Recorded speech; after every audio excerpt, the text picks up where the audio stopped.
श्री परमात्मने नमः। साधन सुधा सिंधु अध्याय गीता का तात्पर्य आगे। हमारी भारतीय संस्कृति बड़ी विलक्षण है, जो प्राणी मात्र का उद्धार चाहती है।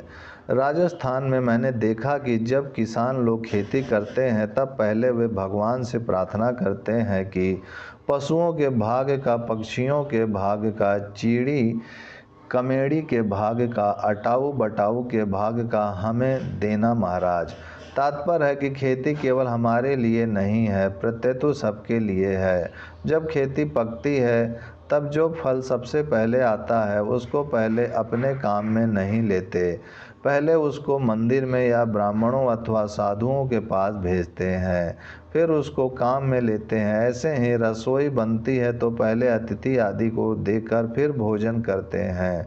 रसोई बनने के बाद बलि वैश्वदेव करने का विधान आता है, उसमें विश्व मात्र के लिए अन्न अर्पण किया जाता है। कोई मर जाता है तो उसके लिए श्राद्ध और तर्पण करते हैं। इतना ही नहीं, संपूर्ण जीवों को, देवताओं को और ईश्वर को भी पिंड और पानी देते हैं। भगवान में किसी कमी की संभावना ही नहीं है। परंतु जैसे बालक पिता की ही चीज पिता को अर्पण करता है तो पिता प्रसन्न हो जाता है, ऐसे ही भगवान की चीज भगवान को ही अर्पण करने से भगवान प्रसन्न हो जाते हैं।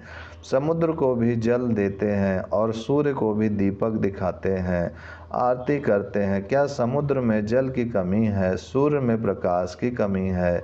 उनमें कमी नहीं है, पर हमारा उदार भाव, सबकी सेवा करने का भाव, सबको सुख पहुंचाने का भाव कल्याण करने वाला है।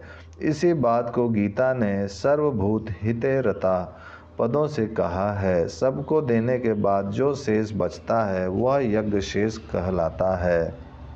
गीता कहती है, यज्ञ शेष ग्रहण करने वाले श्रेष्ठ मनुष्य संपूर्ण पापों से मुक्त हो जाते हैं। यज्ञ शेष अमृत को ग्रहण करने वाले सनातन पर ब्रह्म परमात्मा को प्राप्त होते हैं। कर्म योगी सब वस्तुओं को संसार के अर्पण करता है, ज्ञान योगी प्रकृति के अर्पण करता है और भक्ति योगी भगवान के अर्पण करता है। किसी के भी अर्पण करो, पर अपने लिए मत मानो, यह खास बात है। वास्तव में वस्तु कल्याण करने वाली नहीं है, प्रत्येतु हमारा उदार भाव कल्याण करने वाला है।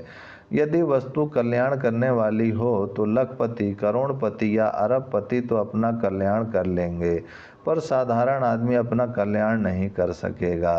परंतु वास्तव में कल्याण त्यागी का होता है, संग्रही का नहीं। अतः इतना धन खर्च करने से कल्याण होगा, इतनी वस्तुओं को देने से कल्याण होगा, यह बात है ही नहीं।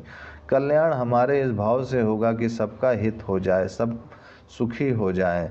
भगवान क्रियाग्राही या वस्तुग्राही नहीं है, प्रत्येतो भावग्राही हैं।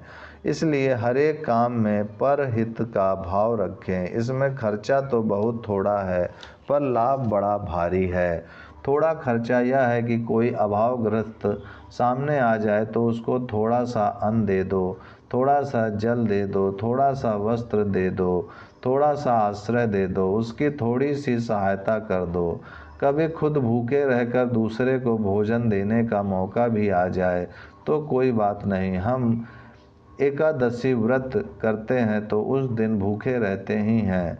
जब देश का विभाजन हुआ था उस समय पाकिस्तान से आए कई व्यक्तियों को 10-10 रुपए देने पर भी एक गिलास पानी नहीं मिलता था।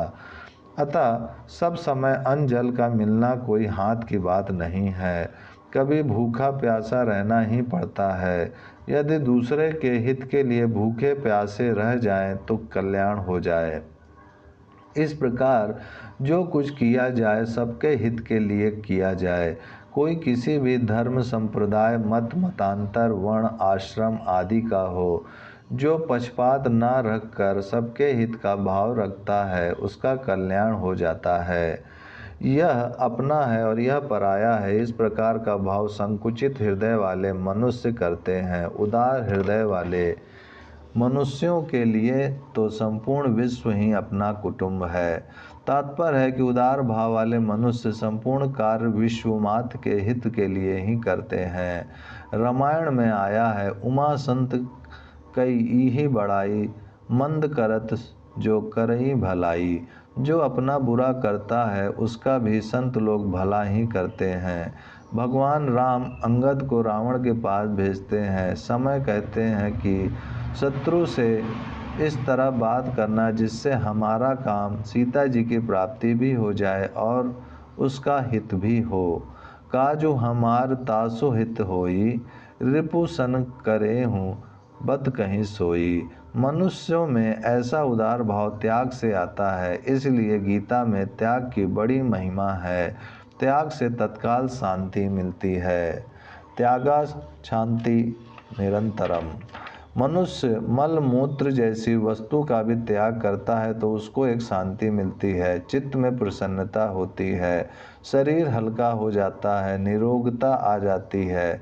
जब मैली से मैली वस्तु के त्याग का भी इतना महात्म्य है, फिर अन्न वस्त्र आदि का दूसरों के हित के लिए त्याग किया जाए तो उसका कितना महात्म्य होगा। त्याग के विषय में एक मार्मिक बात है कि जो वस्तु अपनी नहीं होती उसकी का त्याग होता है। तात्पर्य यह है कि वस्तु अपनी नहीं है पर भूल से अपनी मान ली है, इस भूल का ही त्याग होता है।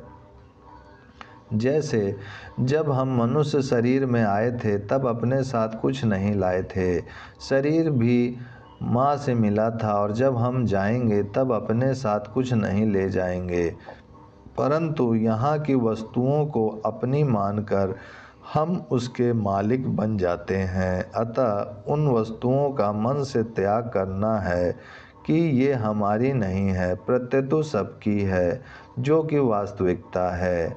केवल इतनी सी बात से हमारा कल्याण हो जाएगा। ओम शांति शांति शांति।